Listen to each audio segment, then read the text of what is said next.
So in a couple of months, Samsung is set to release a couple of new smartphones, the S21 or S30, depending on what they decide to call it. This time it's kind of different because usually they announce these phones in February with a March release, but this year they're releasing it in January. Samsung wants to keep pressure on Apple, they want to keep pressure on Huawei, and they want to get these new luxury smartphones out the door. Not a lot is going to change though, you know? Like if you're going to look at these new S21s to compare it to last year's S20s, there's not a big difference in terms of functionality.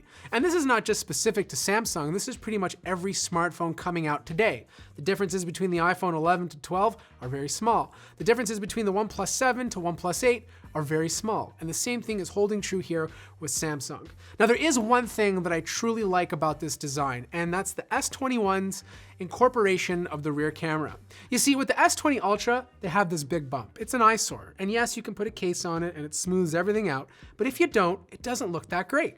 But with the S21, what they're doing is they're taking the module and putting it against the body of the phone, making it look like it's integrated, like it's making love. And I think when you look at it, it just looks so much more stealthy and sleek than anything else that's on the market.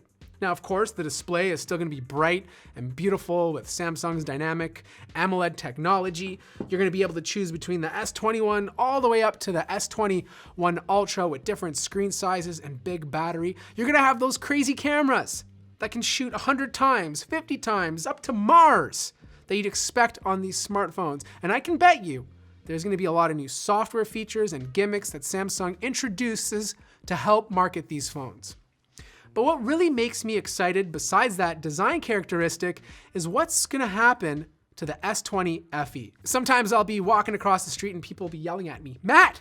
Okay, no one's yelling at me, no one's even talking to me, but I'll be walking across the street and they'll ask me, what smartphone should I get? And I'm not recommending them iPhone 12 Pro Maxes. I'm not recommending them Note 20 Ultras, unless they're like a hardcore enthusiast and they want to upgrade all the time. 99.9% of the time, I'm recommending Pixel 4a's, Pixel 4a 5Gs, OnePlus 8Ts, S20 FEs. That's why these S21s, as iterative and small updates as they are still very important. Because I bet you a lot of those awesome features are going to trickle its way down to the S21 FE. And a lot of people have their eyes over that price point compared to the more expensive smartphones. Now look, if you're an enthusiast, the S21 is obviously going to be a big upgrade for you. You know, this is the year, or will be the year, of the Snapdragon 875. We don't know anything yet, but I can bet you that the 5G modem will be baked into the system on chip. And that means you're just going to get a lot better battery efficiencies and better battery life overall. The good news is the S20 already had good battery life, which means the S21 or S30 is going to have much better. Now, for those of you hoping to use an S Pen with your S21, it's probably not going to happen. These leaks and renders don't show a place for a pen.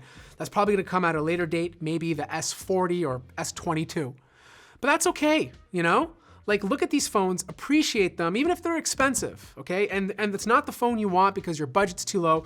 Look at them, appreciate them, because I bet you a lot of those awesome features are gonna trickle its way down to the FE. And I think if I'm recommending a phone right now from Samsung, it's gonna be the S20 FE, not the S20, unless you can get it on a cheaper deal, which you probably can because Samsung discounts all the time. But if you can't, it's gonna be this device. Anyways, that wraps up this first look at the Galaxy S21 S30. Probably wasn't very helpful for you, but it's hard to be, you know? Like, these phones are just not getting huge updates. You're looking at a newer design, a faster chip, better battery life, and slightly improved cameras.